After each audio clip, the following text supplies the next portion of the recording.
nous vous informons que ce programme est déconseillé aux moins de 10 ans. Un enfant gâté d'Hollywood sombre dans la perversion. C'était un violeur en série, disposant de beaucoup d'argent. Il enregistre ses crimes en vidéo. C'était incontestable. Quand on regardait ces vidéos, il s'agissait de viols de femmes inconscientes. Il paie une caution d'1 million de dollars, puis attend le bon moment. Ça sautait aux yeux qu'il ne resterait pas jusqu'au bout. La chasse à l'homme captive les États-Unis. Il y avait tout dans cette affaire. Sexe, drogue et vidéo. L'héritier d'une légende d'Hollywood devient un violeur recherché par la police. C'est aujourd'hui dans Crime en haute société.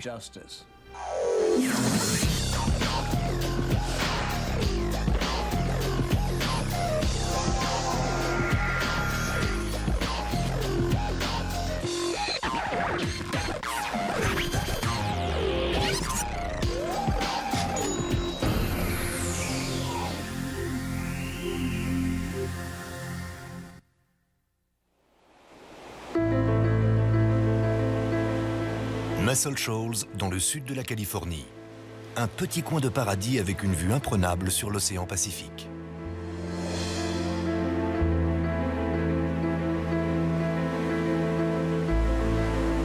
Les surfeurs et autres amateurs de farniente sont très fiers de pouvoir s'installer ici. On ne parle pas beaucoup de cette petite ville dans les journaux. Mais le 18 juillet 2000, un homme de 36 ans est arrêté devant sa maison qui fait face à la mer. Andrew Luster est l'héritier de Max Factor, une légende hollywoodienne du maquillage.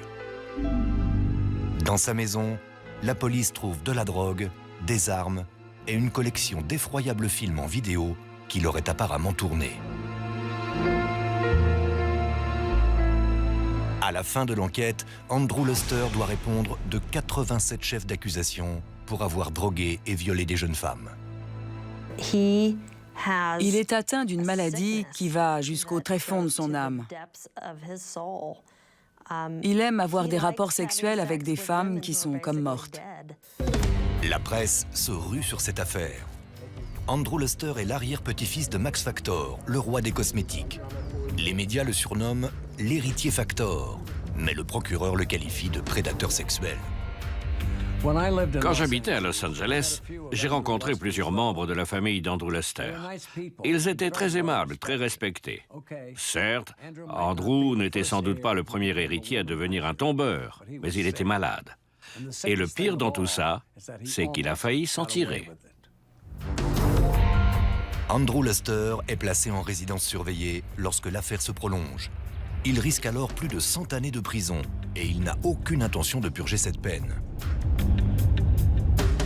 Le 3 janvier 2003, il prend la fuite. Une traque à l'échelle mondiale est lancée pour le retrouver. Un chasseur de primes appelé Dwayne Dog Chapman est déterminé à l'amener devant la justice. Il peut être n'importe où, dans n'importe quel pays. Dog, le chasseur de primes, est à ses trousses. Je suis implacable et impitoyable. Je le capturerai. Dwayne Chapman cherche à tout savoir sur Andrew Luster. On consacre tout notre temps, toutes nos journées à Andrew Luster. 3 semaines après le début de son procès, Andrew Luster est condamné par contumace à 124 années de prison. We in the jury find the defendant guilty of the crime of rape by use of drugs. Dans son éducation, Luster n'a pas vraiment appris à fuir devant les autorités. Andrew Luster est né dans une famille riche. C'est l'arrière-petit-fils de Max Factor, fondateur d'un empire des cosmétiques. Max Factor est né en Pologne. Il a émigré en Russie où, à l'âge de 20 ans, il est devenu le coiffeur du tsar Nicolas II. Les contraintes de la vie à la cour lui déplaisant, il s'est enfui aux États-Unis au moment des premiers pas de l'industrie du cinéma. Il a alors révolutionné l'art du maquillage cinématographique. C'était le maquilleur le plus en vue d'Hollywood, réclamé par toutes les stars. Les célèbres lèvres de Joan Crawford, sa belle bouche bien pleine, c'est l'œuvre de Max Factor. Ça correspond notamment à sa personnalité et à ses rôles, ceux d'une femme agressive, déterminée. Mais la beauté n'était pas seulement réservée aux stars hollywoodiennes. Dans les années 60, la société Max Factor & Company entre en bourse. La famille roule sur l'or. En 1963, la petite fille de Max, Elizabeth, donne naissance à un fils, Andrew Stuart Luster. Andrew, surnommé Drew par sa famille, grandit dans la ville très huppée de Malibu, en Californie, au milieu des luxueuses maisons des membres de la jet set. Il a grandi dans le coin entre Malibu Road et la colonie au bord de la plage. Il avait une servante, une nounou, un cuisinier. C'était la belle vie pour lui. Il faisait ce qu'il voulait et il était plein aux as. Quand Andrew a 5 ans, sa mère Elizabeth divorce d'avec son père, le docteur Henry Luster, qui mourra quelques années plus tard. Comme sa mère le racontera après, Andrew accuse le coup. Il passe des heures seul avec ses nombreux animaux de compagnie. Mais Andrew a une autre passion. Comme de nombreux enfants de Malibu, il est obsédé par le surf. Ils adorent passer du temps dans l'eau et attendre la vague parfaite. C'est le but ultime, trouver la vague idéale. Pour fêter sa sortie du lycée en 1981, Andrew se paye un cadeau plutôt inhabituel. Une maison en bord de mer pour lui tout seul, à Muscle Shoals. Muscle Shoals était une véritable communauté entre Ventura et Santa Barbara. C'est le paradis des surfeurs. Quand on se réveille le matin, on a l'océan devant les yeux. Luster suit ensuite quelques cours à la fac, mais il abandonne avant d'obtenir un diplôme. Après tout, il n'a pas besoin de travailler ni de grandir. Il sait pourtant à quoi il veut occuper sa vie. Il passait ses journées au soleil, sur les vagues. Et puis il allait nager, boire de la bière et draguer.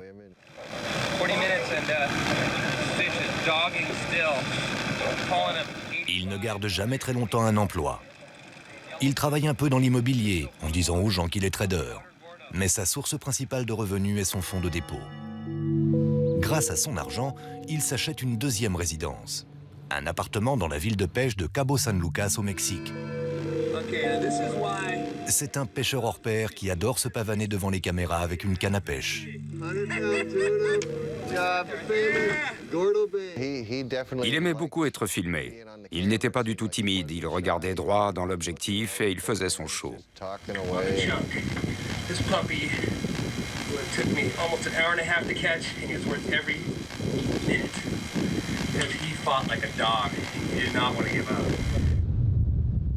C'était le paradis pour Luster. Il se rend tout seul à Cabo plusieurs fois par an pour surfer et pêcher à loisir. Mais autre chose l'attire dans cette ville. Son intense vie nocturne. Cabo Wabo, Squid Row, le Giggling Marlin, ça ce sont des endroits qui bougent.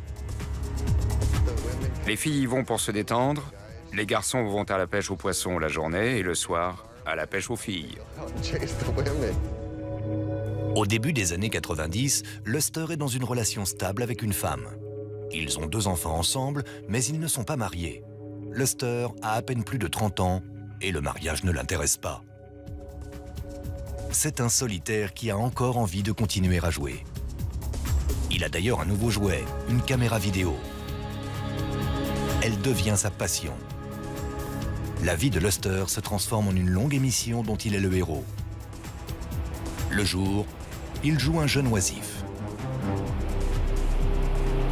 Mais à la tombée de la nuit, il se transforme en un prédateur pervers.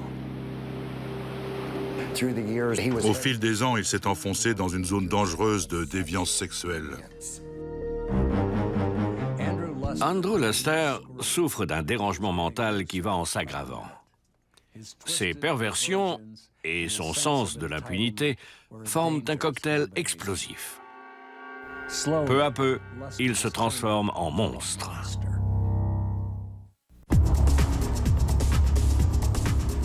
Au milieu des années 90, Andrew Luster mène une vie dédiée au plaisir.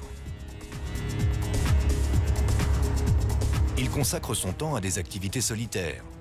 Il fait du surf, de la pêche et surtout, il écume les bars et les plages de Californie pour séduire des femmes. Très jeunes, de préférence. En 1996, Luster rencontre Shauna sur la plage. Elle a à peine 16 ans. Luster en a 32.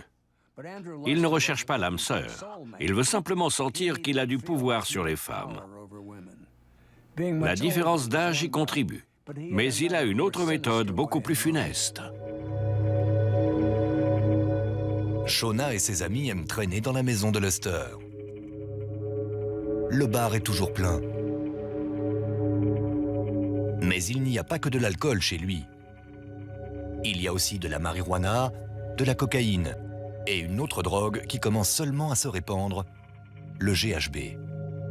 Son nom scientifique est gamma-hydroxybutyrate et l'un de ses surnoms est Liquidex. C'est un sédatif qui, selon les doses, peut avoir des effets différents. Certains disent que c'est un aphrodisiaque en petite quantité, mais à forte dose, on parle plutôt de vertige, de perte de la notion du temps. On peut aussi oublier les détails de la soirée, et ça peut même rendre inconscient. À une époque, le GHB était vendu en pharmacie comme complément nutritionnel. Facile à fabriquer, il est indétectable dans le sang seulement 12 heures après ingestion.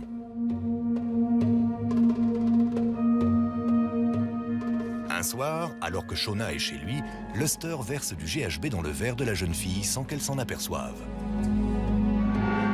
Elle perd connaissance. Luster insère une cassette dans sa caméra, la met en marche, décrit ce qu'il compte faire, puis viole sa proie inconsciente.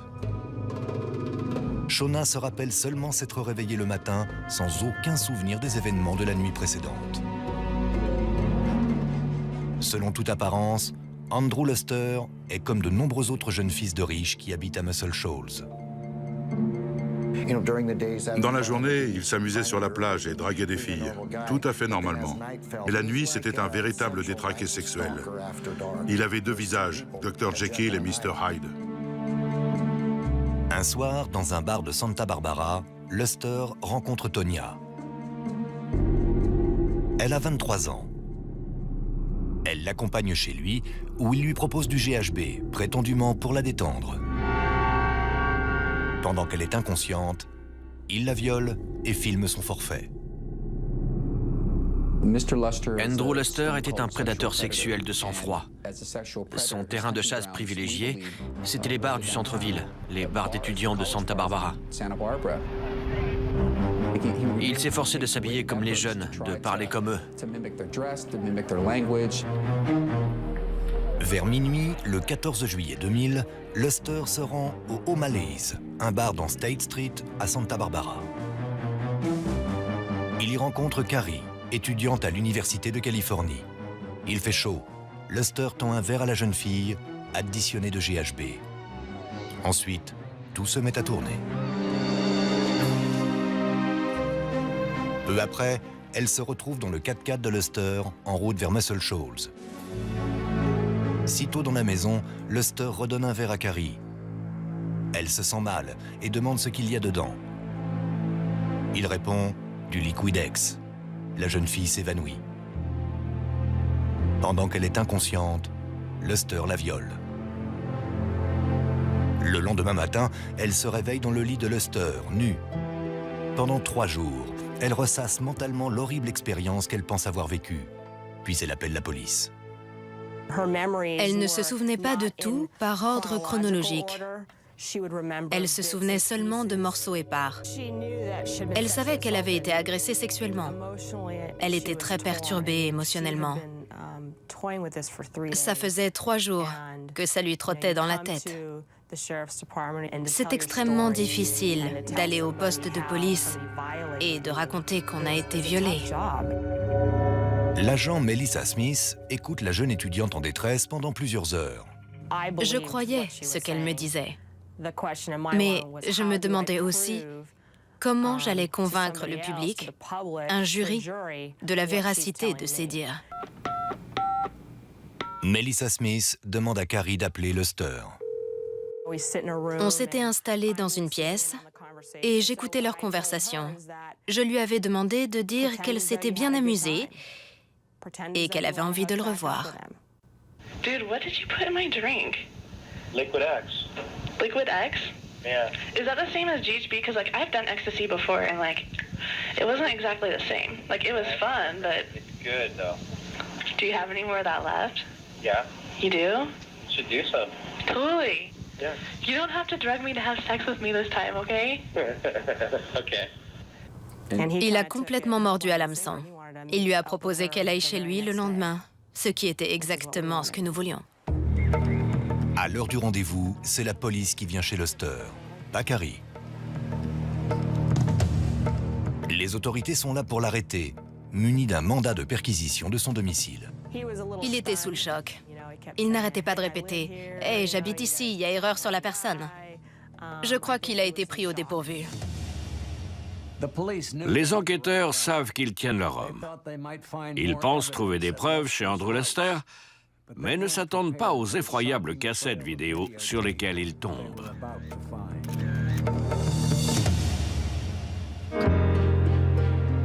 En juillet 2000, Andrew Lester est arrêté devant sa maison californienne de bord de mer pour le viol de la jeune Carrie Doe. Il est menotté, puis emmené au bureau du shérif où il est interrogé. Il était très sûr de lui pendant cet interrogatoire. Il a souvent essayé de prendre le contrôle de la discussion en répétant régulièrement « Vous n'avez aucune preuve contre moi, je vais ressortir libre ». Andrew Lester a toujours eu la vie facile. Il dit littéralement aux policiers « Je suis riche, je vais me prendre un bon avocat et je vais détruire cette fille ». Il est persuadé de pouvoir s'en tirer quoi qu'il arrive. I don't screw up. I've lived in the same place my entire adult life. I'm a wealthy guy. I can't screw up. I'm not going to lose my money. You're a wealthy guy? Mais très vite, il se retrouve acculé et il est pris en flagrant délit de mensonge par la policière. So did you tell her that you put liquid X in her drink? I never told her that. No. Il a dit qu'il ne lui avait rien donné, qu'il ne voyait pas de quoi je parlais. Un peu plus tard, je lui ai dit que j'avais entendu la conversation qu'il avait eue avec Carrie la veille. Là, il a été obligé de reconnaître qu'il avait versé du GHB. Mais il a prétendu que la jeune femme était consentante. Pendant que Luster est interrogé, les enquêteurs fouillent sa maison de Muscle Shoals.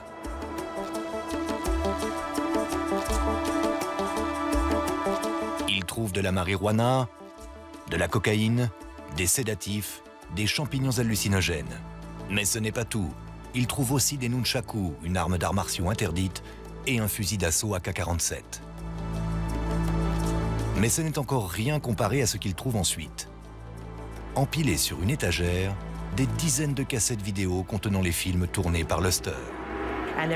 Il y en a une qui a attiré notre attention, celle marquée « Shauna plus GHB ». C'est celle-là que nous avons regardée en premier. Et le film était très, très dérangeant. Sur cette vidéo, on voit une fille allongée, inconsciente. Luster entre dans le cadre, s'assied sur le bord du lit, regarde la caméra et commence son récit. Il dit « Beaucoup de gens rêvent de Noël et de Thanksgiving. Moi, je rêve de ça. » En visionnant les autres cassettes, les enquêteurs assistent à d'autres scènes où Luster viole des filles apparemment inconscientes.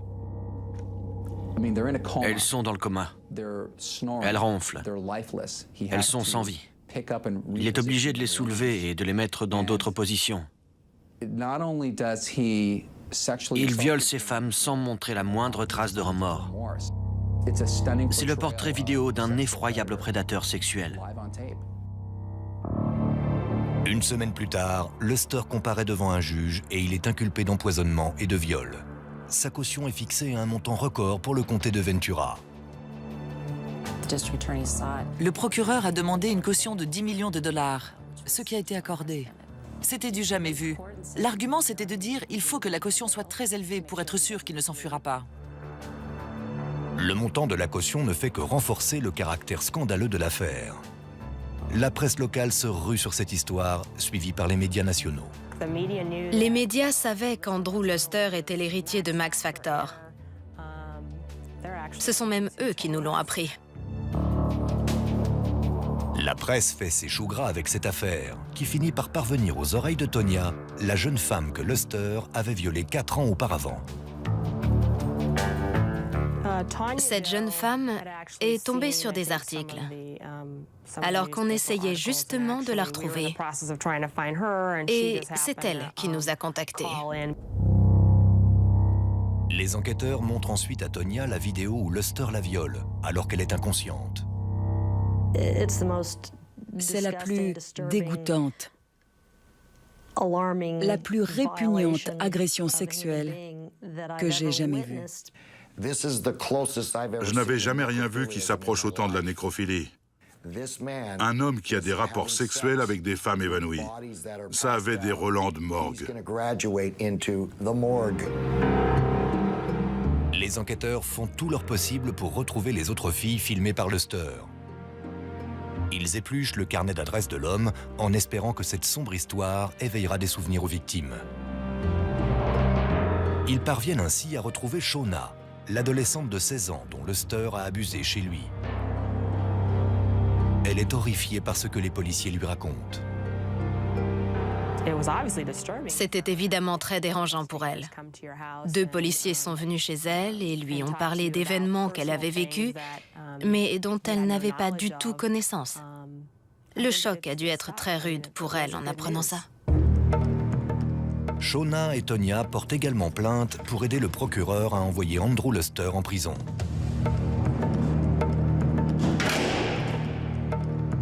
Entrez dans la cellule.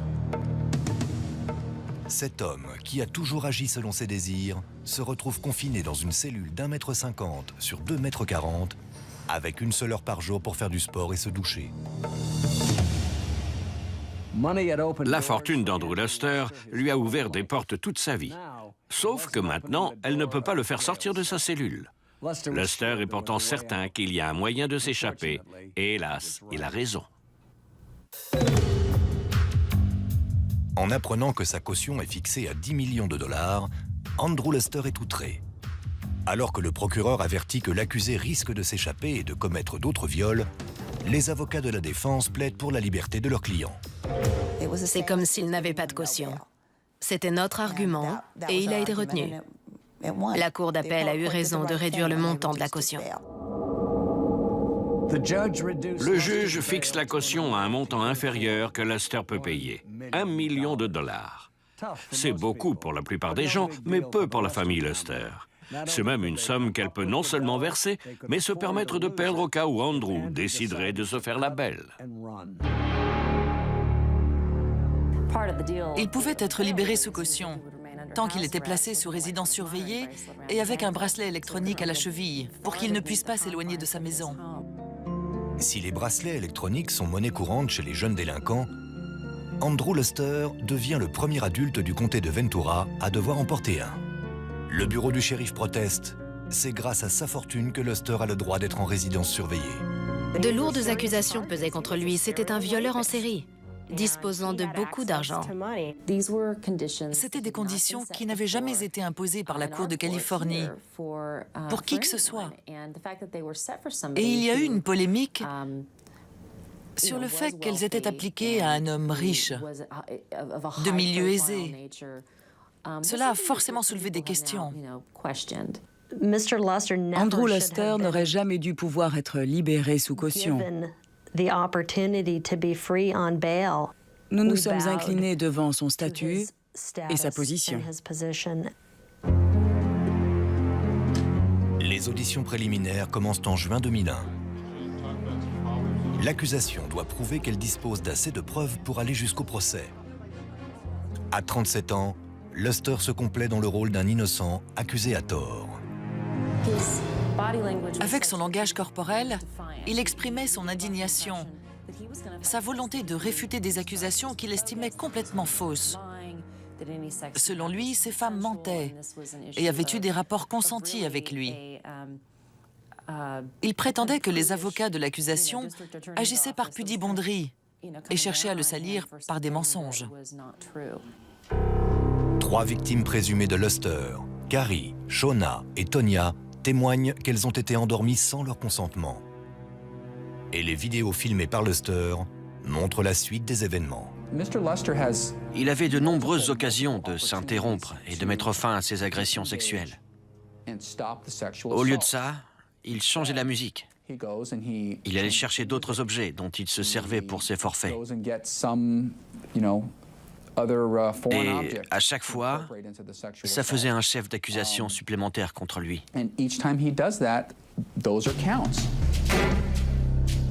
Les preuves sont écrasantes. Le juge ordonne que Luster soit jugé pour empoisonnement, viol, possession d'armes et agression sexuelle. Au total, 87 chefs d'accusation. Chacun d'eux est passible d'une peine de prison. S'il est condamné, Andrew Luster risque plus de 100 années d'incarcération. Cependant, grâce à sa fortune, il peut se permettre d'engager les ténors du barreau. En l'occurrence, Roger Diamond, un avocat réputé de Los Angeles, et Kiana Sloan-Hillier comme assistante. Dès le début, Diamond cherche l'affrontement contre l'accusation. Les médias boivent ses paroles.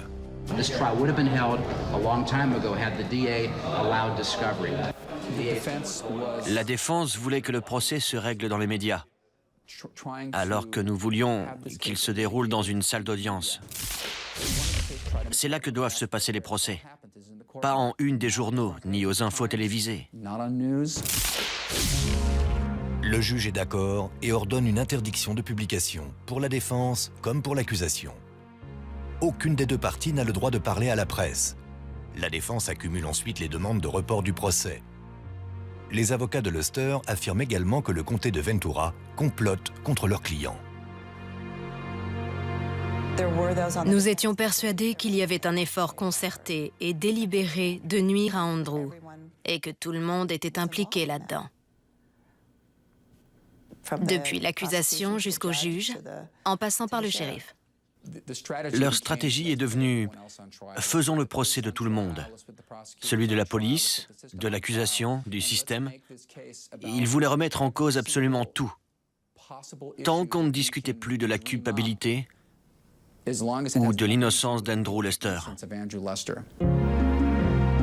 Selon la défense, les preuves clés, c'est-à-dire les cassettes où l'on voit Luster violer ses victimes, ont été modifiées. Sans voir les bandes originales, il leur serait donc impossible d'assurer la défense de l'accusé. Les cassettes qui ont été montrées au procès contenaient des versions retouchées des films d'Andrew. On avait notamment sous-titré ses paroles. Nous n'avons jamais vu les versions d'origine.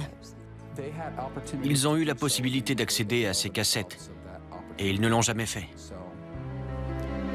Ils ont vu exactement les mêmes versions que nous. Les avocats de Luster affirment également que les femmes qui apparaissent dans les films ont eu des rapports sexuels consentis avec lui. Toutefois, cette stratégie ne peut plus aboutir suite à un arrêt de la Cour de Californie statuant qu'un homme n'a pas le droit d'avoir de rapports sexuels avec une femme inconsciente, même si elle a donné son consentement préalable. Les avocats de la défense doivent trouver une nouvelle tactique, ce qu'ils ne tardent pas à faire.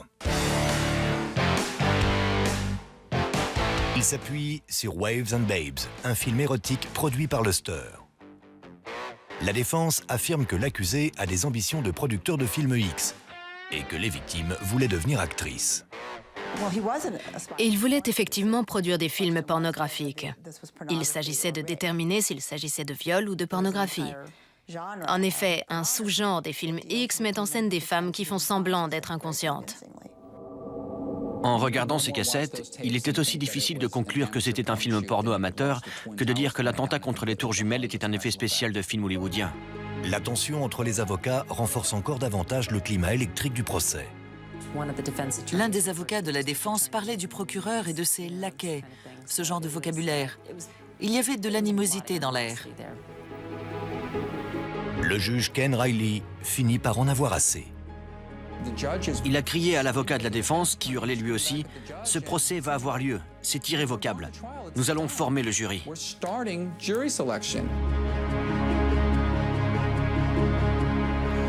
Grâce à son portefeuille bien garni et au talent de ses avocats, Andrew Luster a réussi à retarder le procès pendant près de 2 ans et demi. Mais l'heure de vérité est arrivée. On dirait qu'il va aller en prison, malgré son nom et sa fortune.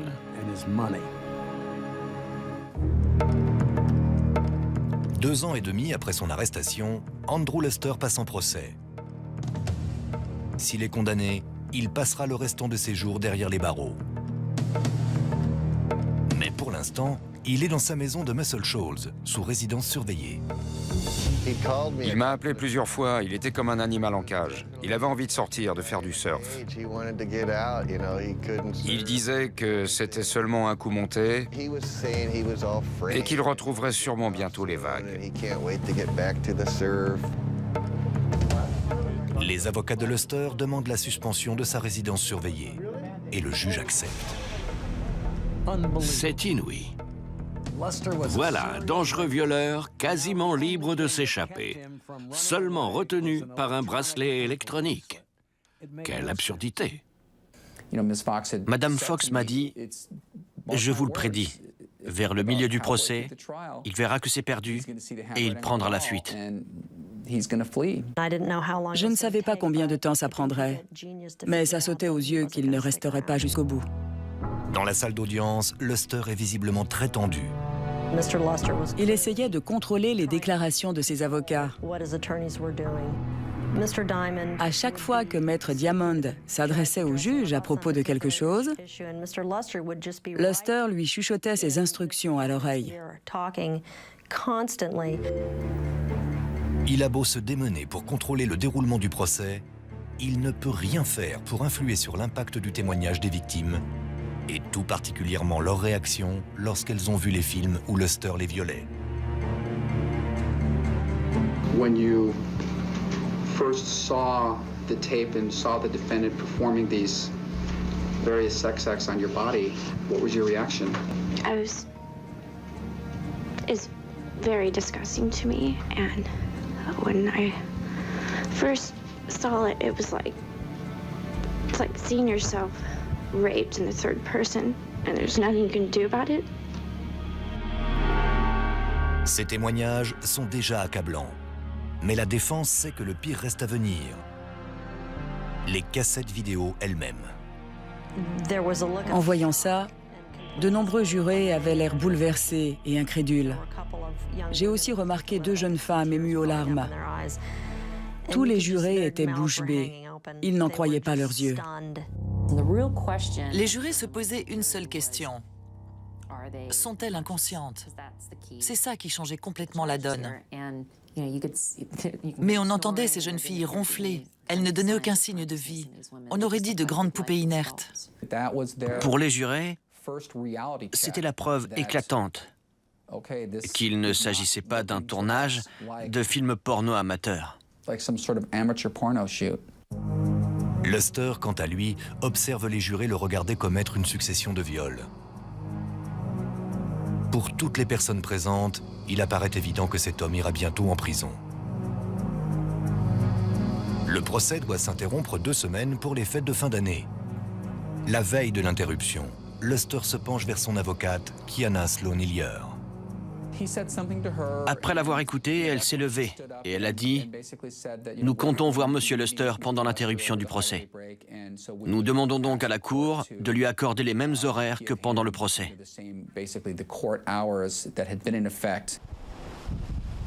La défense demande que pendant l'interruption du procès, Luster ait le droit de quitter son domicile 12 heures par jour.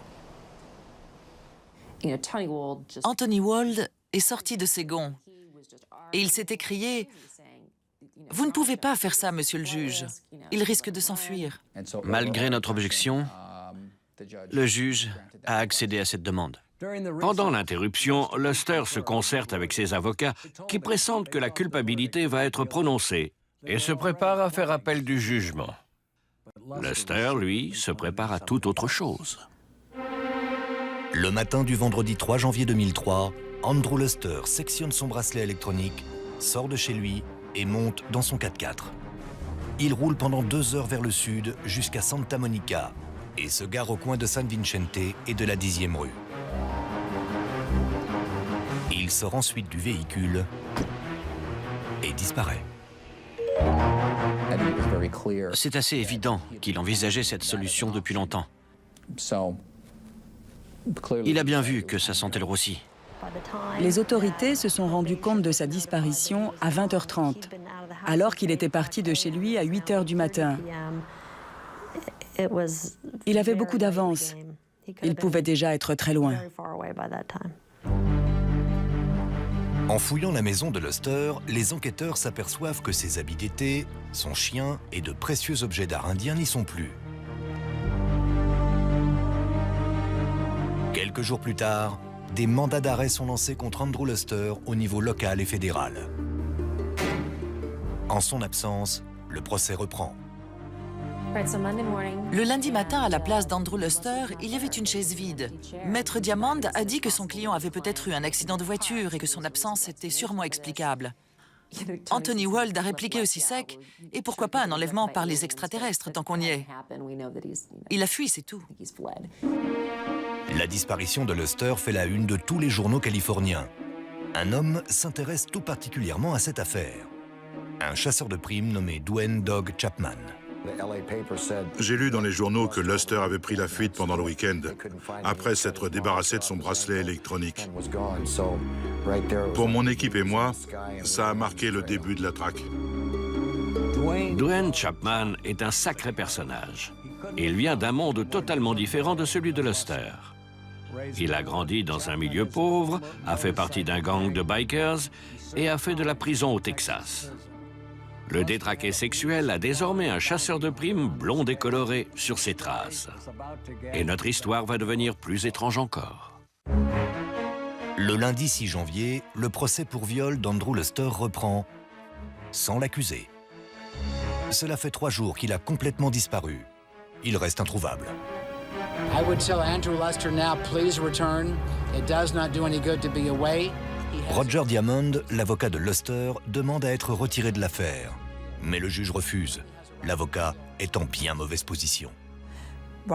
Diamond essayait de défendre un client qui n'était pas là pour s'expliquer et qui ne pouvait pas se défendre. Il s'est démené pour défendre Andrew Luster. Il a essayé de balayer toutes les preuves d'un revers de main. Grosso modo, il a traité les victimes de salopes et a dit au jury qu'elles ne méritaient pas d'être prises en considération. C'est à peu près ce qu'il a dit, même si ce n'est pas avec ces mots-là. Il a réellement dit que les plaintes de ces femmes n'étaient pas recevables, vu leur comportement. Toutefois, le jury ne le voit pas de cette façon. Andrew Stewart Luster, guilty of the crime of rape by use of drugs. Le 21 janvier, Andrew Luster est reconnu coupable de 86 des 87 chefs d'accusation, empoisonnement et viol. Il est condamné à 124 années de prison, sauf qu'il n'en effectuera pas une seule journée s'il n'est pas capturé. Le chasseur de primes, Doug Chapman, est déterminé à retrouver le fugitif. Je voulais qu'il redoute le moment où j'allais lui sauter dessus. J'étais prêt à tout pour l'avoir. Chapman est un évangéliste avec un penchant pour la publicité. Il dit que les crimes de Luster le dégoûtent, le mettent hors de lui. Il veut absolument capturer Luster. Les autorités de Californie et du pays traquent aussi Luster grâce à une méthode éprouvée. Elles suivent l'argent à la trace. À tout moment, où qu'il soit, il fallait qu'il se demande si sa transaction allait être repérée par le FBI, le Trésor américain, les services secrets ou Interpol. Chapman, lui, ne vise pas l'argent. Il cible l'homme. On savait où il était allé, où il était susceptible d'aller. On connaissait sa personnalité, sa pointure. On savait s'il avait un jumeau ou des tatouages. Les enquêteurs assurent ne pas être dérangés par le fait que Doc Chapman recherche Luster. Si Dwayne Chapman, une émission de télévision ou quiconque d'autre arrivait à localiser Andrew Luster par quelque moyen que ce soit, tant mieux. En juin, Chapman apprend par un informateur que Luster est dans la ville mexicaine de Puerto Vallarta, où il a repris sa vie de séducteur nocturne. Ça correspondait à son portrait de prédateur sexuel. Un hôtel borgne, des passes à $5 dans un endroit perdu, ce genre de choses. C'était exactement là que je m'attendais à le trouver. Chapman saute dans un avion. Le 18 juin, il repère Luster chez un marchand de tacos près de son hôtel Bon Marché. C'est le moment que le chasseur de primes attendait. Il bondit sur le fugitif, le maîtrise, puis l'embarque dans sa camionnette et repart. Des passants ayant assisté à la bagarre appellent la police. En quelques minutes, les policiers rattrapent le véhicule, s'emparent de Luster et le jettent en prison. La capture de Luster fait la une des journaux. Quelques jours plus tard, le FBI récupère la garde de Luster et le rapatrie vers les États-Unis. Après 3 ans de lutte pour éviter la prison, Andrew Luster, l'héritier en fuite, est derrière les barreaux. C'est sûrement là qu'il passera le restant de ses jours. Il n'a pas eu un comportement parfait, c'est vrai. Mais il a été condamné à 124 ans de prison. Je suis certaine qu'il n'a pas eu un procès équitable. Cela prouve bien que les riches n'arrivent pas toujours à acheter leur liberté. Il a violé des victimes inconscientes, des femmes incapables de résister parce qu'elles avaient été droguées. C'est très tordu. Jamais, au grand jamais, les avocats de la défense n'auraient pu trouver un moyen de diminuer l'impact causé par ces cassettes vidéo. Ce sont les preuves les plus accablantes que j'ai jamais vues. Luster s'est condamné lui-même dans la quête égoïste de son plaisir pervers. Andrew Luster avait suffisamment d'argent pour mettre les femmes à ses pieds. Il aurait pu en payer pour satisfaire ses désirs, mais cela ne lui suffisait pas. Au final, il n'a pas eu assez d'argent pour arriver à couvrir ses crimes sordides. C'était Dominique Dunn. Merci de nous avoir suivis.